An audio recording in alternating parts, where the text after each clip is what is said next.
प्रभु जीशु ख्रीष्ट बहुमूल्य नाम प्रत्येक श्रोताबंधु मान स्वागत जनाऊँगी। आसतु आज आम ईश्वर वाक्य ध्यान करवा। आज प्रसंग होची पाप कौन, व्हाट इज सिन। यही विषय रे समस्त जानिबा निहाती आवश्यक, कारण प्रभु जीशु एही जगत रे एथिपाई आसीथिले जे मनुष्य मानक पापरु उद्धार करिया पाए और सेमानक अनंत जीवनर पथ देखाइबा पाए आसीथिले। सेथिपाई आमे समस्त जानिबा दरकार जे पाप कौन। एही पापर मुक्ति करिया पाए प्रभु जीशु ख्रीष्ट निज जीवन को उत्सर्ग करथिले। आसंतु आमे गोटे वाक्य पठन करिबा जा लेखा जाए प्रथम जोहन तार 3 अध्याय तार 4 पद। जे केही पाप करे से मध्य व्यवस्था लंघन करे, कारण व्यवस्था लंघन ही पाप अटे। व्यवस्था लंघन करिबा पाप अटे, अर्थात परमेश्वर को नियम न मानिबा पाप अटे। परमेश्वर एही जगत रे प्रत्येक मनुष्य मानकु गोटे व्यवस्था देइछन्ति, गोटे नियम देइछन्ति। जो माने ए नियम पालन करन्ति नाही, अर्थात ईश्वर को वाक्य को लघु ज्ञान करन्ति, ता हेउछि पाप। आमे समस्त जानु जे पापर वेतन मृत्यु। जो माने पाप करन्ति अर्थात ईश्वर को वाक्य मानन्ति नाही, से माने मृत्यु को निज जीवन रे धारण करन्ति आ मृत्यु को से माने स्वागत करन्ति। से माने अनंत जीवन पाई परिबा नाही। आसंतु आमे आ गोटे वाक्य पठन करिबा जा लेखा जाए रोमियो को पत्री तार 6 अध्याय तार 23 पद। कारण पापर वेतन मृत्यु, किंतु ईश्वर को अनुग्रह दान आम्भ मानक प्रभु जीशु ख्रीष्ट सहभागितार अनंत जीवन अटे। जो माने पाप करती अर्थात से केवल मृत्यु ही से वेतन अटे। कारण कार्यकारी वेतन योग्य अटे। आज ये जगत रे समस्ते परिश्रम करुछंती केवल सेमानकर वेतन पाइबा पाए, ताहांको परिश्रमर फल पाइबा पाए कार्य करुछंती।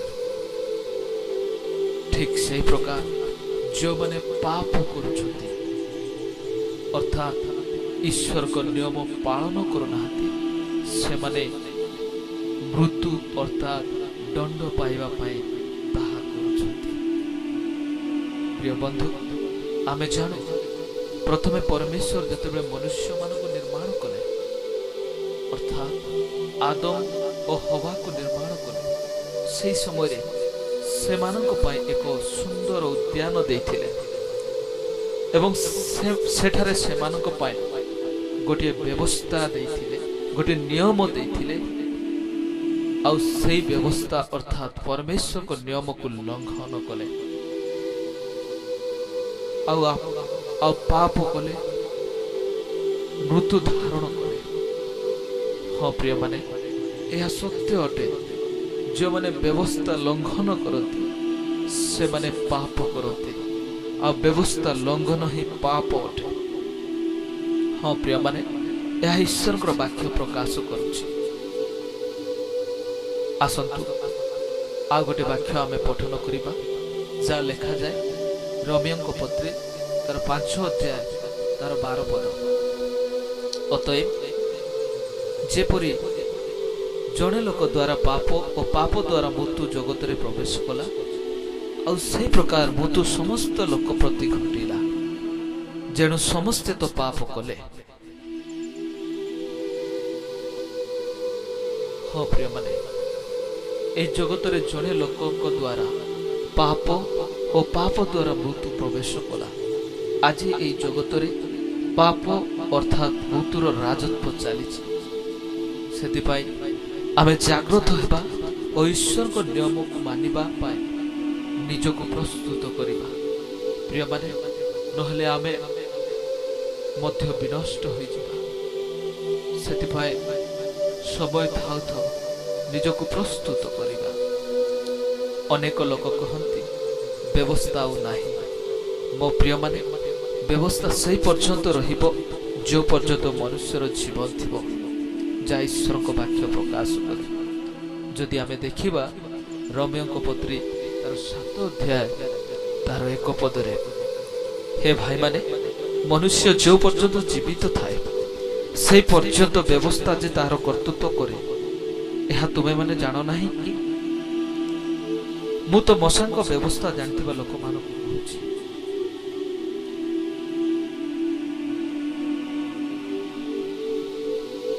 ମନୁଷ୍ୟ ଜୀବନ ଥିବା ପର୍ଯ୍ୟନ୍ତ ବ୍ୟବସ୍ଥା କର୍ତ୍ତୃତ୍ୱ କରେ, ଏହା ଆମେ ସମସ୍ତେ ଜାଣିବା ଦରକାର।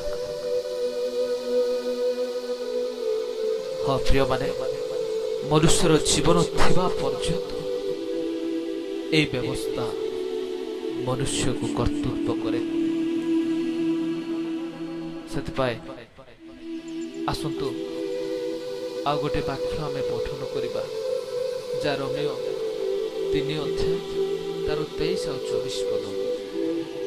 ସେଠାରେ ଏହି ପ୍ରକାର ଲେଖାଯାଏ, ସମସ୍ତେ ତ ପାପ କରିଛନ୍ତି, ପୁଣି ଈଶ୍ୱରଙ୍କ ଗୌରବରିତ ହୋଇଛନ୍ତି, ପୁଣି ସେମାନେ ବିନା ମୂଲ୍ୟରେ ତାହାଙ୍କ ଅନୁଗ୍ରହରେ ଖ୍ରୀଷ୍ଟ ଯୀଶୁଙ୍କ ଠାରେ ଯେଉଁ ମୁକ୍ତି ଅଛି ତଦ୍ୱାରା ଧାର୍ମିକ ଗଣିତ ହୁଅନ୍ତି। ଜଗତର ସମସ୍ତ ମନୁଷ୍ୟ ପାପ କରିଛନ୍ତି ସତ, କିନ୍ତୁ ଯୀଶୁକୁ ଯେଉଁମାନେ ନିଜ ସହଭାଗିତାରେ ରଖନ୍ତି ସେମାନେ ଉଦାର ପାଆନ୍ତି ଆଉ ଧାର୍ମିକ ଗଣିତ ମଧ୍ୟ ହୁଅନ୍ତି। ଏହା ହିଁ ଈଶ୍ୱରଙ୍କର ବାକ୍ୟ ପ୍ରକାଶ କରୁଛି। ଆସନ୍ତୁ ଆମେ ଦ୍ୱିତୀୟ ବିଷୟଟି ଆମେ ଧ୍ୟାନ କରିବା, ଯାହା ଯାକୋବଙ୍କ ପତ୍ରର ଯାକୋବ 4 ଅଧ୍ୟାୟ ତାର 17 ପଦ।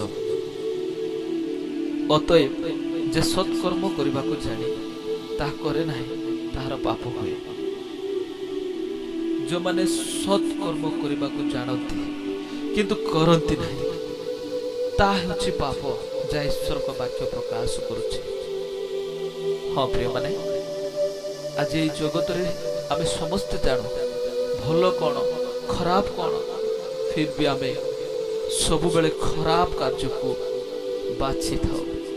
ତେଣୁ ଆମେ ଜାଣିବା ଦରକାର ଯେ ଏହା ମଧ୍ୟ ପାପ ଅଟେ। ହଁ ପ୍ରିୟମାନେ, ସତ୍କର୍ମ କରିବାକୁ ଜାଣି ଯଦି କରୁନାହୁଁ ତାହା ପାପ ଅଟେ, ଯାହା ଈଶ୍ୱରଙ୍କ ବାକ୍ୟ ସ୍ପଷ୍ଟ ରୂପରେ ପ୍ରକାଶ କରୁଛି। ଯଦି ଏହି ପ୍ରକାର ଆମ ଜୀବନରେ ମଧ୍ୟ ଅଛି, ତେବେ ଜାଣନ୍ତୁ ଯେ ଆମେ ପାପ କରୁଛୁ। ତେଣୁକରି ଈଶ୍ୱରଙ୍କ ବାକ୍ୟ ଦ୍ୱାରା ନିଜ ଜୀବନକୁ ଗଠନ କରିବାକୁ ପ୍ରସ୍ତୁତ କରିବା। ଆସନ୍ତୁ ଆମେ ତୃତୀୟ ବିଷୟଟି ଆମେ ଧ୍ୟାନ କରିବା, ଯାହା ଲେଖାଯାଏ ରୋମିଓଙ୍କ ପତ୍ରୀ ତାର 14 ଅଧ୍ୟାୟ ତାର 23 ପଦରେ।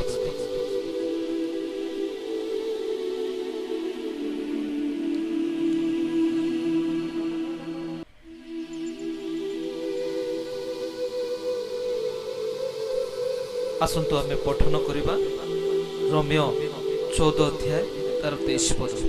ଏଠାରେ ଏହି ପ୍ରକାର ଲେଖାଯାଏ, କିନ୍ତୁ ଯେ ସନ୍ଦେହ କରି ଭୋଜନ କରେ ସେ ଦଣ୍ଡନୀୟ ହୁଏ, କାରଣ ସେ ବିଶ୍ୱାସରେ ଭୋଜନ କରେ ନାହିଁ, ଆଉ ଯାହା କିଛି ବିଶ୍ୱାସରୁ ହୁଏ ନାହିଁ ତାହା ହିଁ ତା ପାପ। ଏଠାରେ ଈଶ୍ୱରଙ୍କର ବାକ୍ୟ ଏହି ପ୍ରକାର ପ୍ରକାଶ କରୁଛି, ସନ୍ଦେହରେ କରୁଥିବା ପ୍ରତ୍ୟେକ ବିଷୟକୁ ପାପ ବୋଲି ଈଶ୍ୱରଙ୍କ ବାକ୍ୟ ପ୍ରକାଶ କରୁଛି। ହଁ ପ୍ରିୟମାନେ, ଆଜିର ଏହି ଦୁନିଆରେ ଆମେ ଜାଣୁ ଯେ 99% ଲୋକମାନେ ସନ୍ଦେହରେ ସବୁ କିଛି କରୁଛନ୍ତି, ତା ପାପ ଅଟେ, ଯାହା ଈଶ୍ୱରଙ୍କ ବାକ୍ୟ ପ୍ରକାଶ କରୁଛି। ଉଦାହରଣ ସ୍ୱରୂପ ମୁଁ କହିବା ପାଇଁ ଚାହେଁ ଯେ ଆଜିର ଏହି ଦୁନିଆରେ ଯଦି ଆମେ ଦେଖୁ ଅନେକ ଧନୀ ଗରିବ ସମସ୍ତ ପ୍ରକାର ଲୋକମାନେ ବସବାସ କରୁଛନ୍ତି। ଯଦି ଆପଣଙ୍କୁ ଗୋଟିଏ ଗରିବ ପରିବାରରେ ନିମନ୍ତ୍ରଣ କରନ୍ତି ଆଉ ସେମାନେ ବିଶ୍ୱାସରେ ଆପଣଙ୍କୁ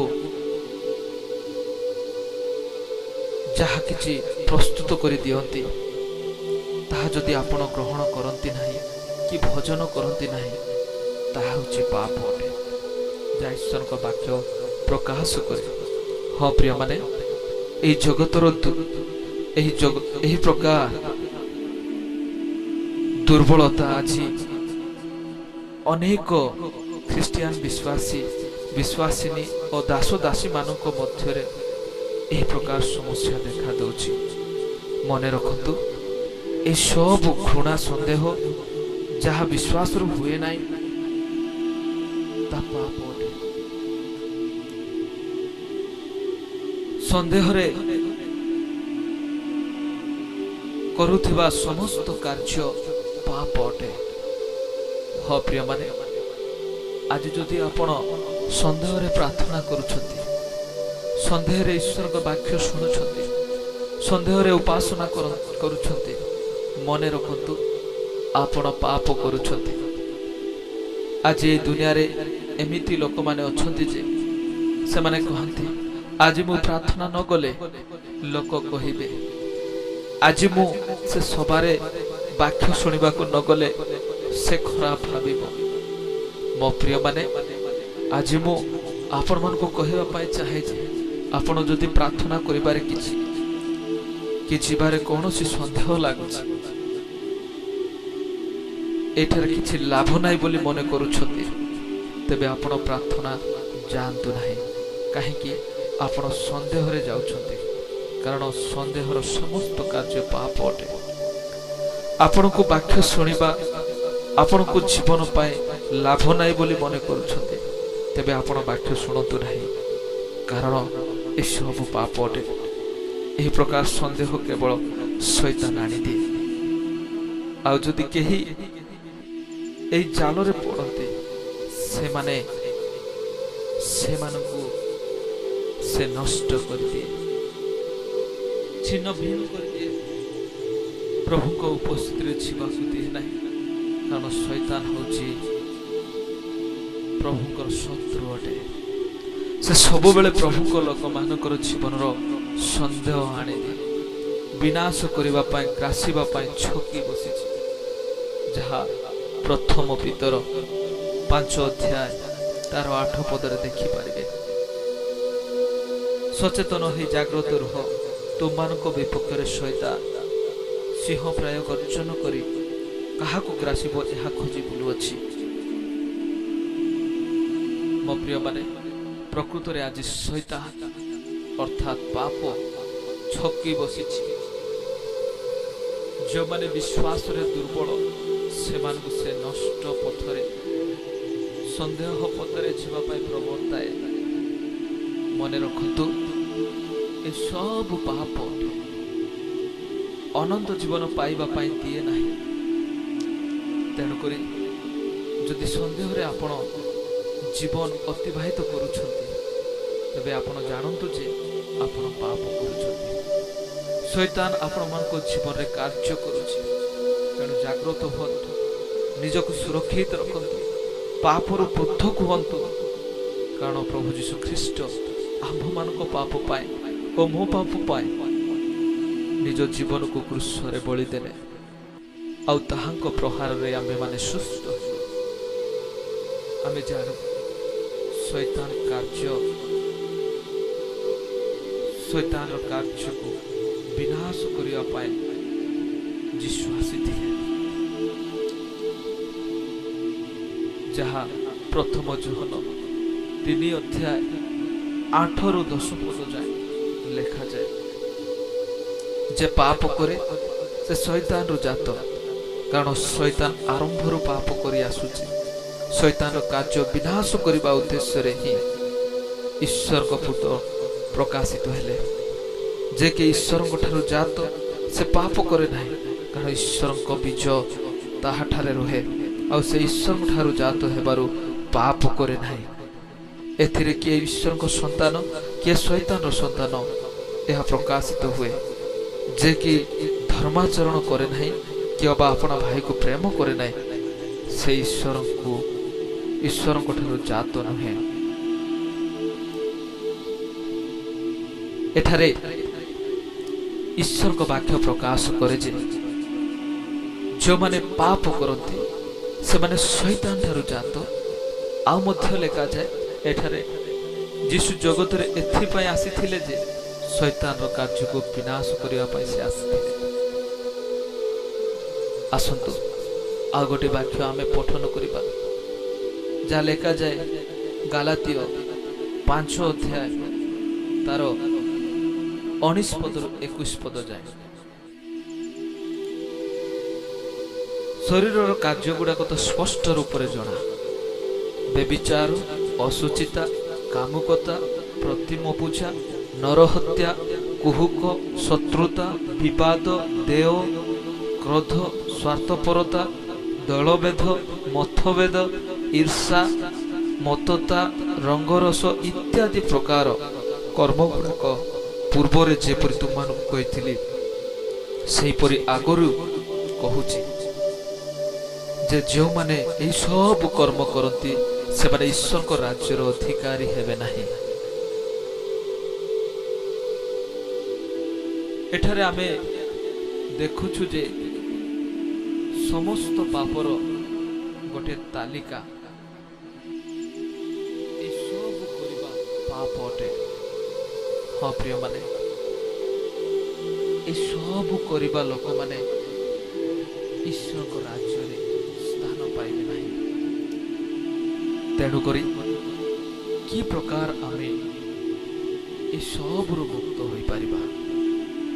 ହଁ ପ୍ରିୟମାନେ, ଏହା କେବଳ ଗୋଟିଏ ରାସ୍ତା ଅଛି, ତାହା ହେଉଛି ଶୈତାନକୁ ପ୍ରତିବାଦ କରିବା ଆଉ ପ୍ରଭୁଙ୍କର ବଶୀଭୂତ ହେବା, ଯାହା ଲେଖାଯାଏ ଯାକୁବ 4 ଅଧ୍ୟାୟ ତାର 7 ପଦରେ। ଅତଏବ ତୁମ୍ଭେମାନେ ଈଶ୍ୱରଙ୍କ ବଶୀଭୂତ ଶୈତାନକୁ ପ୍ରତିବାଦ କର, ତାହେଲେ ସେ ତୁମମାନଙ୍କ ନିକଟରୁ ପଳାଇଯିବ।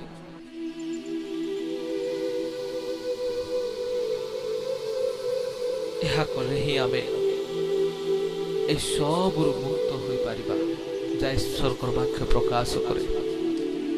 ଆଉ ମଧ୍ୟ ଈଶ୍ୱରଙ୍କ ବାକ୍ୟରେ ଲେଖାଯାଏ ଗାଲାତୀୟ 5:16 ପଦରେ, ମୋର ଭାବ ଏଇ ଆତ୍ମାଙ୍କ ଦ୍ୱାରା ଆଚରଣ କର, ତା କଲେ ତୁମମାନେ ଶରୀର ଅଭିଳାଷ ପୂର୍ଣ୍ଣ କରିବ ନାହିଁ।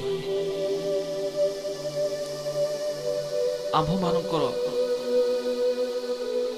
ଆଚରଣ ଆତ୍ମାଙ୍କ ଦ୍ୱାରା ଆଚରଣ କଲେ ଏହି ଶରୀରର କାର୍ଯ୍ୟ ଆମକୁ ପୂର୍ଣ୍ଣ କରିପାରିବ ନାହିଁ, ଯେହେତୁ ଆତ୍ମା ପରମେଶ୍ୱର ଅଟନ୍ତି।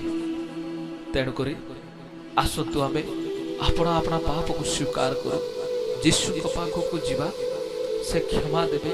ସେ ନ୍ୟାୟବାନ ପରମେଶ୍ୱର, ଯାହା ଯୋହନ 1:9 ପଦରେ ପ୍ରକାଶ କରେ।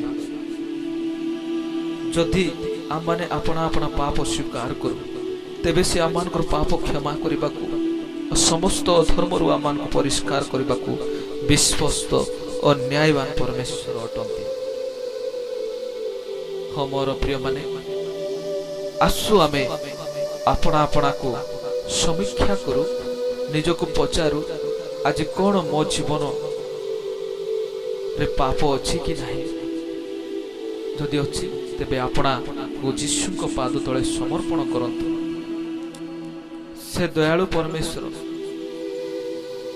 ଯେ ତାହାଙ୍କର ଏକମାତ୍ର ପୁତ୍ରକୁ ପ୍ରଭୁ ଯୀଶୁ ଖ୍ରୀଷ୍ଟଙ୍କୁ ଏହି ଜଗତରେ ପ୍ରେରଣ କରିଥିଲେ, ଯାହାଙ୍କଠାରେ ପାପର ଲେଶ ମାତ୍ର ନଥିଲା, ତାହାଙ୍କୁ ସେ ଆମ୍ଭମାନଙ୍କ ନିମନ୍ତେ ପାପ ସ୍ୱରୂପ କଲେ।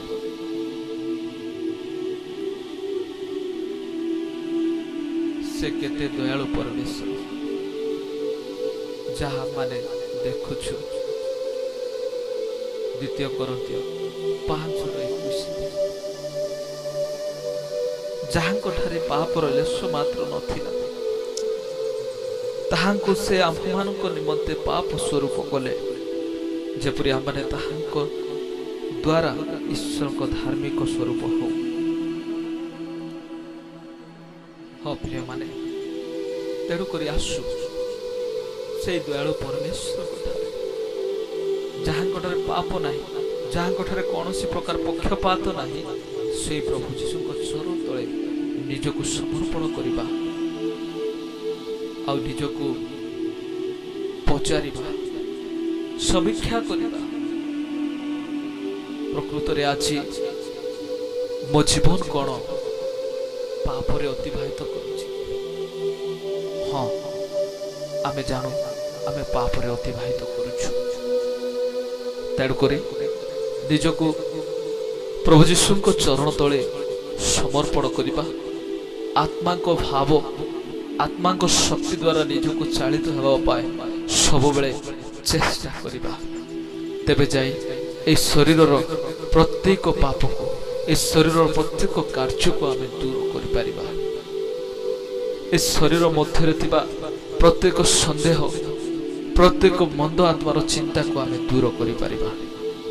ତେଣୁକରି ପ୍ରିୟମାନେ, ଆଜି ଆମମାନଙ୍କର ଜୀବନରେ ସମୟ ଅଛି, ସୁଯୋଗ ଅଛି, ନିଜକୁ ସମର୍ପଣ କରି ଯୀଶୁଙ୍କ ଠାରେ ଆମେ ଫେରିଯିବା। ଆଉ ସେହି ଏକମାତ୍ର ପରମେଶ୍ୱର ଯେ ପାପ କ୍ଷମା କରିପାରନ୍ତି, ପାପକୁ ଧୋଇ ଦେଇପାରନ୍ତି, ଆଉ ସେ ଏକମାତ୍ର ପରମେଶ୍ୱର ଅଟନ୍ତି। ସେଥିପାଇଁ ହେ ପ୍ରିୟମାନେ, ଆସୁ ଆଜି ଆମମାନେ ନିଜକୁ ପ୍ରଭୁଙ୍କ ଠାରେ ସମର୍ପଣ କରି ଆମେ ନିଜର ଜୀବନ ଅତିବାହିତ କରୁ। ପ୍ରଭୁ ଆଜିର ଅଳ୍ପ ଶିକ୍ଷା ଦ୍ୱାରା ଆମ ସମସ୍ତଙ୍କୁ ଆଶୀର୍ବାଦ କରନ୍ତୁ। ଆମେନ୍।